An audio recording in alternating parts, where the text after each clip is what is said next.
Hello and welcome to the Knights of Glen. With the news that Disney might be buying the film division of 20th Century Fox, which of course includes the rights of the Fantastic Four and the X-Men, I've of course done my fan cast for the Fantastic Four, whether they're in the MCU or Fox reboots them. So, this is going to be my fan cast of the X-Men. As you may have known from some of my past videos, I'm a massive fan of the X-Men. A lot of these acts I've thought about when reading it. But it's really important I go into the backstory of this, the universe what I'd bring in. So, first of all, I'd have Charles Xavier killed off, because as much as I love Ian McKellen and Michael Fassbender's portrayals as Magneto, I feel you can do a new version of Magneto. But I feel you cannot do a new version of Patrick Stewart's Charles Xavier, so that is why I'll have him killed off at this stage in the MCU, because I don't want to think of someone playing Charles Xavier, an old Charles Xavier, let's say, that isn't Patrick Stewart. So yeah, and what I would bring in is that Magneto finds a way to make himself younger, as the actor's old, but he's nowhere near Ian McKellen age. And also, S.H.I.E.L.D. knew about the mutants and hid them because they knew they'd be persecuted, but they start to come more into the public eye with the reveal of the Inhumans, and that's how I would introduce them, as people thinking they're Inhumans when they're obviously not, but they've been here a long time, but they've only just started to come out into the world. And you can also tie in Carol Danvers working with them like she did in the comics in flashback form of the Captain Marvel movie. So, without further ado, let's go on to the actual casting. So, my choice for Magneto.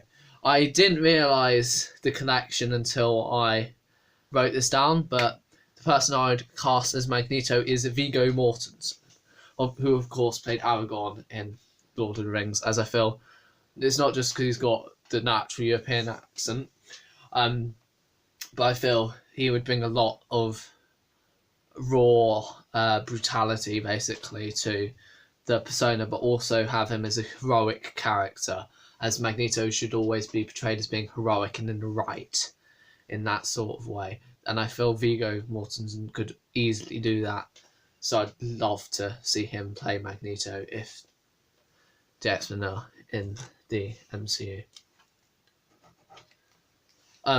For the main X-Men team, I would cut as Cyclops. I thought of Armie Hammer for this, but I had to go with Ryan Gosling, as Ryan Gosling's got the height and the acting skills, as Armie Hammer's a bit hit and miss, but I feel Ryan Gosling is consistently there, and he can also bring in the leadership persona as well as being likable, as that's where the X-Men films have really flawed, as making Cyclops seem to be a dick, which he is in the comics, but he is an incredibly likable dick, and he definitely hasn't had justice, and I feel Ryan Gosling, could bring real justice to the character.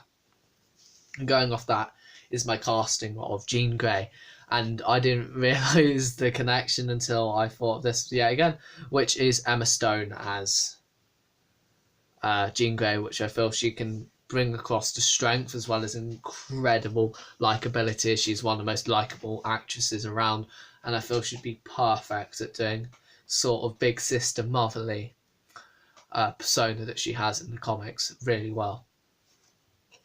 And the most important one for most people, even though he's definitely the most overrated X-Man, is of course Wolverine. And the mistake they made with the movies is Hugh Jackman's a lot taller than James Marsden, whereas it's really hard to get the actor who's the right height as in the comics, which you've seen quite a lot in the MCU.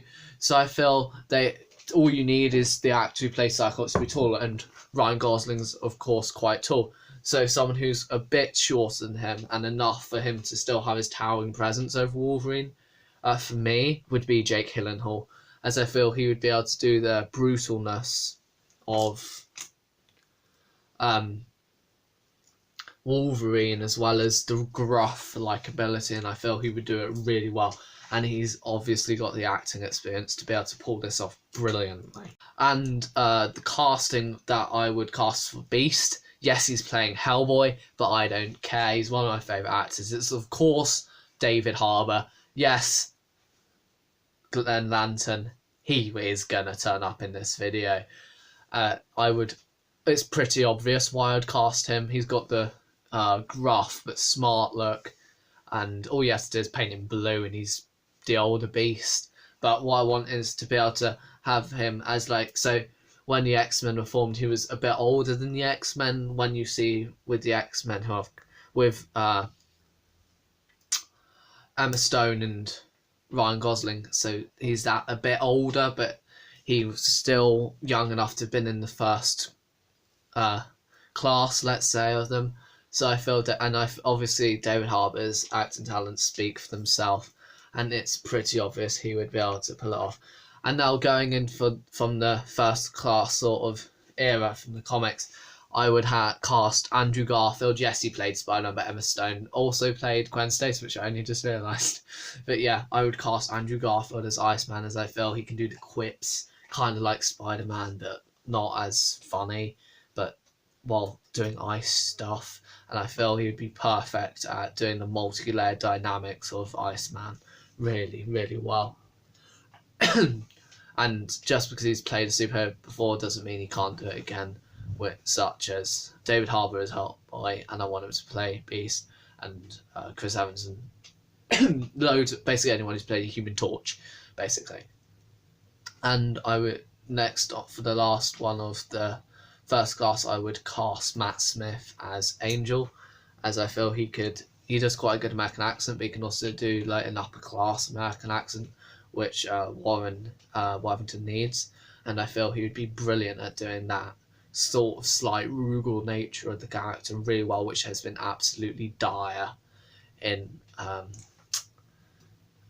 the X-Men movies so far. And talking of dire, my choice for Kitty Pryde, which some of you may have seen on Instagram, is of course Natalia Dyer from Stranger Things, who once again is connected to another person on this list, and I only just realised. Yeah, but obviously she looks like Kitty Pryde from the comics, which, yeah, is a given. And she's incredibly likeable, and I feel she would blend really well with the rest of the cast, which is going to be announced. And she play the little sister sort of attitude really, really well. And yeah, that's why I would have her as Kitty Pryde. Storm, you have to have Storm in it. I would have Naomi Harris, who's of course from Skyfall and Spectre, as her, as I feel she could really do, like I said, the rugal nature of Aurora and do it really well. And Naomi Harris would definitely be my choice if I was a casting director for an MCU X-Men, which I should be. And yeah, I'd really like her in to do it. The next character is Rogue, who I would cast Hayden Panettiere, as she can do the southern accent, and she's also a really good actress, as you may have seen in Heroes, and I feel she could bring that to the X-Men really well, as, like I said, brilliant actress, and she's quite short, and I always viewed Rogue as being quite short, so goes along with that, because she's always been shorter than Wolverine, and Wolverine's quite short, so I feel that could work really well with the rest of the X-Men and all of that. To do it for the character of Colossus, the guy in Deadpool, he's tall enough. As long as you're 7 foot something and you can do some acting, then you can play Colossus. I don't have any fixed person in my mind, so that's why I've done it like this. And second from last is Polaris, one of my favourite X-Men. I would have Chloe Grace Moretz, who's of course from Kick-Ass, as her, as I feel she's incredibly likeable, but she'll be able to go into the deeper aspects of Lorna's mental health issues and stuff like that, which I feel the X-Men under the MCU will be really good at doing, as they've already touched on issues of mental health and stuff like that. And last, but very much not least, or should I say least, is the casting of Havoc. As you know, Havoc's my favourite X-Man. So there's this really underrated actor. He hasn't actually done anything so far, but he's called Phil Mosby. And I feel he would be really, really good as Havoc. And he should really get the chance to do it. So yeah, let me know who you would cast as any of the X-Men down below in the comments. Let me know what you thought of this list. Remember, just subscribe somehow.